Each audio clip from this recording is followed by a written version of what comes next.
Davis's book is called Finding Me, and that's just what it is. It's a journey of self-discovery, of self-love, of someone going through some really hard times, but also working really hard to get past them.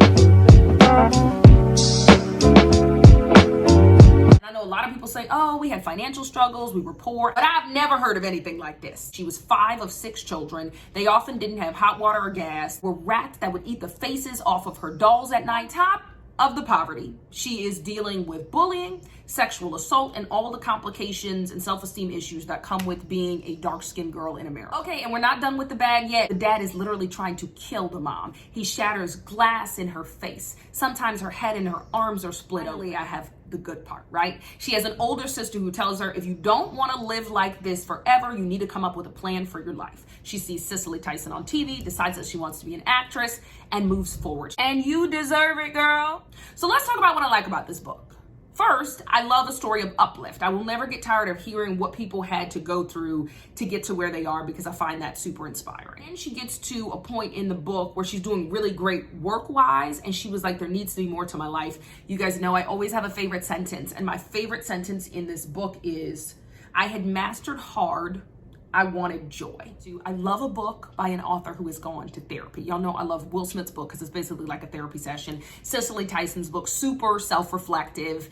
And Viola Davis does the same thing. A lot of what she's grappling with, her shame, self-esteem, are all issues from childhood. And even when she's an adult and has a better life, she's still dealing with those issues. I think one of the myths about life is people will say, oh, well, people just change. Time heals things. I completely disagree. I think that you can move forward, right? And you could get a perfect life. But if you don't address the trauma and the fear and whatever issues you have, those things will follow you into the perfect life. And I think we see that easily with celebrities because we always think they have the perfect life. But many times, just like us, they've gone through things, haven't completely healed from it. It does not go away just because you get a better job or you get money or you find someone that you really love. I'm a sucker for a story that reminds us that there's a higher power that is looking out for us, even in the worst of times. One of my favorite parts of Viola Davis's book is towards the end when a friend asks her how she overcame poverty to get to where she is today. She remembers being 9 years old. Her dad is beating her mom outside. He's trying to break her leg. Here's what she prays to God.